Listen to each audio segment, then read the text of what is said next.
충남 부여에서 마을 주민들이 장의 차량을 가로막고 통행료를 요구했던 사건이 뒤늦게 드러났습니다. 경찰이 수사를 확대할 방침이라고 하고요. 그런가 하면 부산에서는 에이즈에 감염된 여성이 무차별 성매매를 한 사실이 알려지면서 부산이 발칵 뒤집혔습니다. 이번 주에 있었던 사건 사고를 살펴보겠습니다. 집중 이 사건 순천향대 경찰행정학과 오윤성 교수, 손정혜 변호사 두 분과 함께하겠습니다. 두 분 안녕하십니까? 안녕하세요. 예, 충남의 한 마을에서 벌어진 일입니다. 마을 주민들이 장애차를 가로막고 통행료를 내라라고 요구를 했네요. 이게 뭐 뒤늦게 알려졌습니다. 이 사건 얘기를 좀 해볼까요? 선 변호사님부터. 네, 유가족이 운구차로 이제 어머니 시신을 운반하는 과정에서 이제 묘지까지 가야 되는데 중간에 주민들이 갑자기 가로막고 돈을 주지 않으면 여기를 통과할 수 없다, 갈 수 없다라고 얘기를 하기 시작하는데요. 처음에는 350만 원을 요구했습니다. 유가족들이 느닷없는 돈 요구에 놀랬겠죠. 그래서 줄 수 없다라고 얘기하니 500만 원을 또 요구했는데 결국은 유가족이 그 요구에 응할 수밖에 없는 상황이 돼서 350만 원을 주고 일단 장례는 마쳤습니다. 그런데 아무리 생각해도 이게 좀 억울한 점이 있고 왜 돈을 줘야 되는지 납득이 안 되다 보니 유가족들이 청와대에 이제 진정을 넣게 되죠. 민원을 넣게 되면서 이 사건이 이제 경찰에 접수가 되고 경찰이 이 부분에 대한 문제가 있다라고 해서 수사가 시작된 상황입니다. 영수증도 무슨 공식적으로 오갔고요. 근데 이게 법적인 근거가 있어 보이지는 않습니다. 예, 그렇습니다. 당연히 이제 법적 근거가 없는 것이고요. 예. 이 장사 등에 관한 그 법률 그 시행령 제15조에 보게 되면 개인 묘지는 20가구 이상 인가 밀집 지역으로부터 300m 이상 떨어진 곳에 설치해야 된다.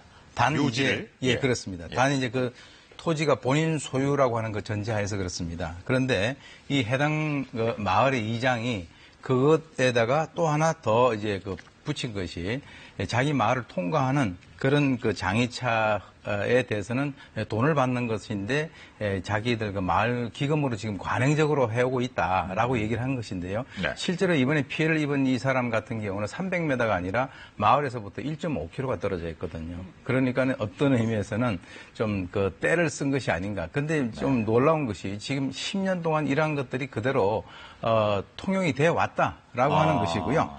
그리고 아까 처음에 이제 300만 원 요구를 했다가 못 내겠다 하니까 또 500으로 올라갔거든요. 그래서 이제 이런 여러 가지 것들을 보게 되면 전반적으로 좀 어처구니 없는 그런 사건이죠. 그러니까 마을의 어떤 내부적인 이걸 뭐라고 해야 되나요? 그 자치 규약이라고 해야 되나요? 뭐 마을 규약이라고 그러죠. 규약이라고 하나요? 그러니까 300만 원을 달라고 했다가 500만 원으로 올라갔다가 350만 원으로 이제 일치를 합의를 본 거예요. 그러니까 이것도 이제 그 마을 자체적으로 정한 거네요. 그렇습니다. 예. 사실은 이게 전혀 법률적인 근거가 없기 때문에 마을 자치구역이라는 거는 그야말로 마을 사람들끼리 정해진 규약인데 이 규약을 제3자인 다른 주민들한테 다른 사람들한테 요구할 수 있는 근거는 없거든요. 그래서 사실 법률적인 근거도 없을 뿐더러 나아가서는 이게 위법 행위가 될 수 있다는 겁니다. 그럼 처음부터 피해자가 경찰에 신고를 했으면 어땠을까요? 근데 사실은 우리가 입장을 바꿔서 생각하면 지금 장례를 엄숙하게 치러야 되는 상황에 또 여기 지금 유가족들은 그 당시가 여름이어가지고 1시간, 2시간, 3시간이 늦춰지면 시신이 어떻게 부패될지도 모르고 또 이렇게 좀 엄숙한 자리에 경찰이 오고 가고 신랑이가 오고 이런 상황들이 불편하기 때문에 일단은 상황을 정리하고 갔던 것으로 보이고요. 어느 유가족들이라도 돈 몇백만 원 문제 때문에 경찰 불러서 가서 조사받고 이걸 원치 않을 겁니다. 어찌 보면 이 마을 주민이 그런 궁박한 상태, 유가족들이 빨리 그 장례를 치러야 되는 여러 가지 궁박한 상태를 이용해서 돈을 요구했던 빌미가 됐었을 수도 있습니다. 8월에 있었네요, 이게. 지금 말씀 들어보니까요, 묻혀진 사건이 더 있을 것 같은데요? 왜냐하면 다른 지역에서도 이런 일이 있었다고 좀 제보들이 막 나오고, 이 지역에서 나도 이런 피해가 있었다, 저 지역에서도 이랬다, 우리 마을에서도 몇 년 전부터 이랬다, 이런 얘기가 나오다 보니까 이것이 정당한 관례인 줄 알고 또는 우리가 이렇게 규약을 만들었으니까 우리가 당연히 요구할 수 있는 권리가 있다라고 생각해서 이렇게 좀 관습처럼, 관행처럼 했던 지역들이 일부 있어 보입니다. 혹시나 이런 비슷한 사안들이 있었던 마을에 좀 주의하셔야 됩니다. 이거 처벌받습니다. 예, 실제로 지금 수사기관에서 공갈죄 검토를 하고 있고요. 네. 우리 형법에는 장례방해죄라는 게 있습니다. 장례를 방해할 경우 또 형사처벌이 될 수 있는데 지금 형량이 그렇게 낮지 않습니다. 이 부분에 있어서 수사를 진행한다는 것이고요. 마을 주민들이 이미 그 유가족들한테 그 돈은 다 돌려주고 또 용서를 빌고 사과까지 했지만 네. 그것과 상관없이 수사는 진행된다라고 지금 수사기관에서 밝히고 있습니다. 그 유족 대표한테 뭐 무릎까지 꿇고 뭐 사과를 했다고 하는데 어떻게 그 시간적으로는 좀 이게 나중에 그럼 참작이 좀 될까요? 뭐 양형에 있어서는 참작될 수 있겠지만은 지금 상황에서는 위법행위가 발생되고 심지어는 최근 10년치 입출금 명세서까지 그 다 확인을 한다고 하니까 예. 이 건이 문제가 아니라 과거 거도 사실 문제가 될 여지가 있어서 좀 사건의 피해에 대한 규모가 커져서 양형에 대해서 조금 엄하게 처벌될 가능성도 있어 보입니다. 그러니까 마을에서 공동으로 사용하는 그 통장 내역을 확인하겠다는 거예요. 네, 왜냐하면 또 다른 피해자가 존재할 수 있다라는 점을 염두하고 수사하고 있습니다. 그렇겠네요. 자, 다음 사건 보겠습니다. 부산에서 그 에이즈에 감염된 20대 여성이 성매매를 하다가 이제 적발이 되었습니다. 이 사건 좀 요약해 주시죠. 네, 이번에 그 문제가 된 그 26세 여성은 네. 그 이미 그 7년 전에도 이제 그런 문제로 인해 가지고 징역 1년 또 집행유예를 받은 그런 전력이 있습니다. 그런데 이제 그 남성들에게 그 에이즈 감염 사실을 숨기고 예. 피임 도구 없이 어떤 성관계를 했던 그러한 그 성매매를 했는데 8월 14일 날 동래구에 있는 그 한 모텔에서 이제 경찰에 의해서 적발이 됐는데요. 보건당국이 이미 이 검열만 하더라도 5차례에 걸쳐가지고 상담을 하고 또는 여러 가지 교육도 시키고 했지만 사실은 이제 본인이 거기에 대해서 그런 성매매가 있었냐라고 물어봤을 때 아니다라고 얘기를 한다면 전혀 알 수 없는 그런 시스템에 있었기 때문에 네. 이번에 이제 경찰 수사가 시작이 되고 난 이후에 이제 인지를 했다라고 하는 것이죠. 그런데 또 중요한 것이 27세 동거남이 있는데 이 여성과 동거를 하는 그 남성이 이 성매매를 알선하고 또는 그 조장하고 하는 그런 어떤 혐의로 불구속 지금 입건이 돼 있는 상태고요. 지금 20명의 그 손님들이 있다라고 하는데 그 사람들에서 지금 현재 경찰이 추적을 하고 있는 상황입니다. 차근차근 좀 살펴보도록 하죠. 이 여성이 7년 전에도 에이즈에 걸린 상태에서 성매매를 하다가 적발된 적이 있다고 말씀하셨잖아요. 예.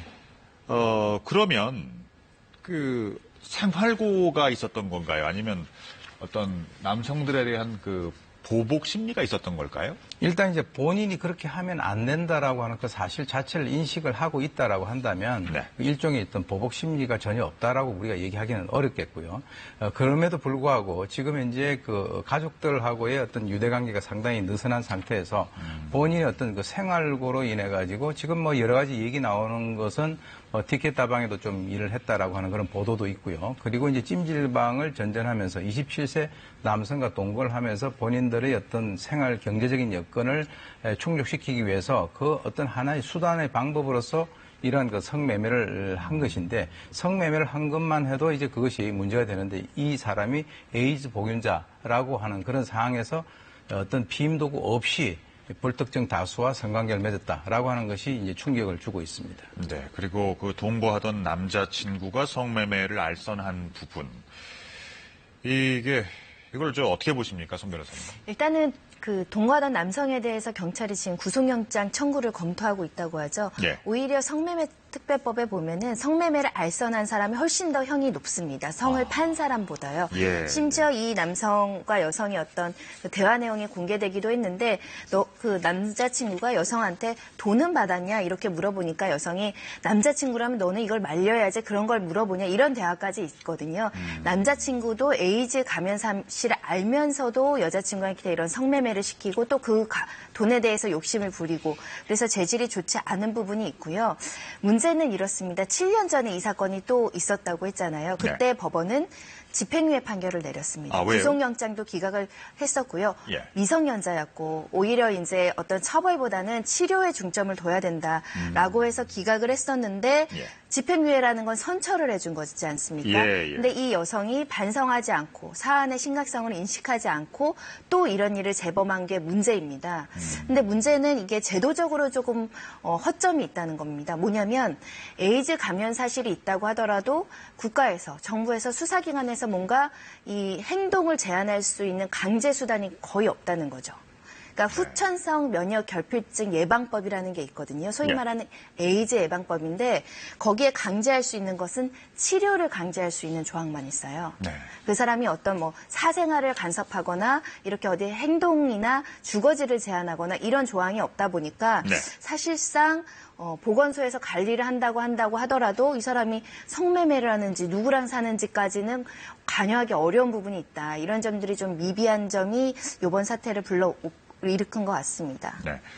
그러니까 그 성접촉을 통해서 이제 이걸 매개로 해서 이제 퍼질 수 있는 질병인데도 안전 방비는 전혀 없이 이제 성매매를 했다는 것이고요. 지금 그 성매매를 한 남성이 한 20여 명 정도라고 하는데요. 이게 앞으로 더 늘어나면 늘어나지 줄지는 않을 거 아니에요? 그렇습니다. 지금 뭐 얘기로서 이제 20여 명 정도라고 하고 또 그 사람들에 대해서 이제 완전한 어떤 그 추적 관리라고 하는 것 자체가 완벽하지 않기 때문에 지금 저는 이제 뭐 이 에이즈라고 하는 것이 지금까지 천형으로 돼 있다가 사실 그 뭐 약이라든가 이런 여러 가지 어떤 문제점으로 해서 최근에 우리 한국 사회에서 이 에이즈에 대한 어떤 그 경각심이라든가 이런 것들이 좀 느슨해진 것이 아닌가라고 하는 그런 점에서 좀 우려가 되고요. 물론 이제 뭐 여러 가지 그 건강 상태하고 좀 이거 관련성이 있습니다만은 이번에 이러한 그 사건을 계기로 해서 우리 한국 사회에서의 에이즈 환자에 대한 어떤 관리 대책에 대해서 다시 한번 점검을 해야 될 그런 시점이 아닌가라고 생각이 듭니다. 네. 그러면 이제 성접촉을 함에 있어서 보호기구 없이 성관계를 가진다면 한 번만 접촉을 해도 그러면 이게 감염이 될까요? 이 얘기는 전문가의 말씀을 좀 들어보도록 하겠습니다. 이재가 한림대 강남성심병원 감염내과 교수의 말씀 들어보시겠습니다.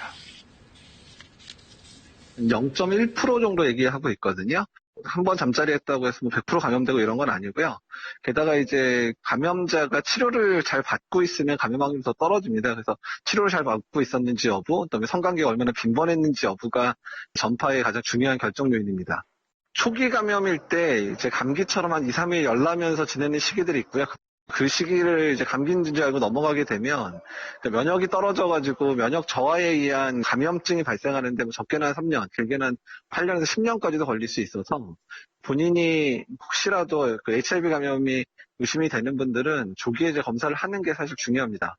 보건소에 익명검사를 하는 방법이 좀 개설은 되어 있거든요. 그래서 본인 신분 안 밝히고 검사할 수 있는 방법이 있어서 혹시 걱정되시는 분들은 이제 그런 방법을 통해서 검사를 해볼 수는 있습니다. 지금 완치를 할 수 있는 약이 개발되지는 않았지만 지금 나와 있는 이제 바이러스 억제하는 약들이 정말 많은 약들이 나오고 효과가 좋아져가지고요. 일반 사람들 돌아가시는 것처럼 뭐 고혈압, 뭐 당뇨, 뭐 이런 것 때문에 그런 합병증으로 돌아가시지 요새 에이즈 자체로 돌아가시는 분은 많지는 않습니다. 네.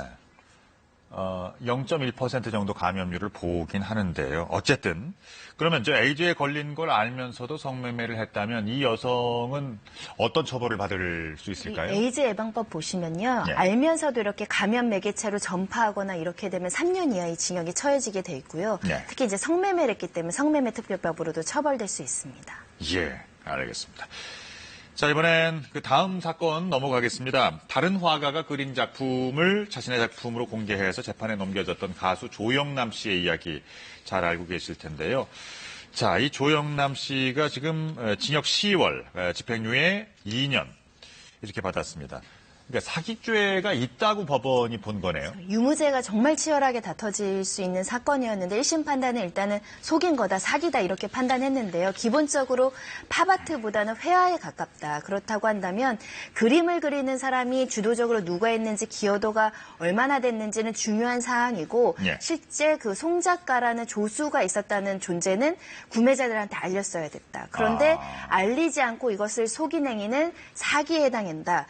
그리고 이 공동 참여자는 공동의 저작권으로 볼 수 있다. 이렇게 판단을 했습니다.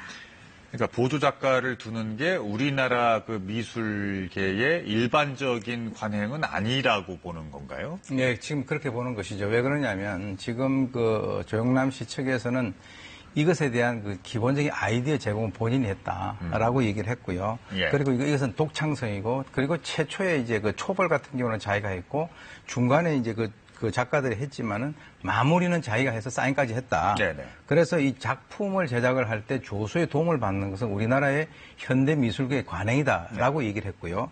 일각에서는 이 작가가 조수를 두는 것은 그건 뭐 당연한 것이고 르네상스 시대에서도 그런 일이 있었다라고 얘기 주장하는 분들도 있어요. 예. 그런데 이제 그것은 이번에 이제 법원에서 그러한 주장을 수용하지 않았다라고 하는 것이죠. 그렇군요. 자, 조영남 씨는 물론 뭐 항소를 했습니다. 항소에서의 쟁점도 뭐 비슷한 건가요? 일단은 미술계의 특수성이나 관행을 다시 한번 주장할 것으로 보이고요. 또 항소심의 재판부는 판단이 다를 수도 있습니다. 두 번째로는 나는 사기죄의 고의가 없었다. 예. 1심 재판부는 미필적 고의를 인정을 했는데 내가 감히 이렇게 어떤 구매자들이나 우리 국민들한테 사기, 편취의 의도로 미술을 팔았겠느냐. 이런 취지로 무죄 주장을 이어갈 것으로 생각이 됩니다. 손 변호사께서는 개인적으로는 이 사안에 대해서 어떻게 생각하십니까? 일단은 조영남 씨도 좀 억울한 부분이 있을 수 있다고 생각은 하지만 구매자 입장, 피해자 입장에서 생각을 하면 예. 이 그림을 1억 원 주고 사신 분들도 있거든요. 나는 조영남이 그렸다고 생각해서 그 높은 금액에 샀던 것인데 만약에 다른 작가가 샀다고 했다면 안 샀을 수도 있는 거 아닙니까? 네. 그렇게 되면 사기의 요소는 충분히 있다고 생각이 듭니다. 그러면 그러니까 최종적으로 이분이 만약에 상급심에서 유죄 판결이 난다면 이미 이제 거래가 된 작품들은 이거 어떻게 해야 됩니까? 다 손해배상이 가능합니다. 사기라는 것은 불법행위이기 때문에 네. 불법행위로 손해배상 청구를 하면 모두 다 인용이 가능합니다. 예, 잘 알겠습니다. 자, 여기까지 말씀 나누도록 하겠습니다. 순천향대 경찰행정학과 오윤성 교수 그리고 손정혜 변호사와 함께했습니다. 두 분 감사합니다.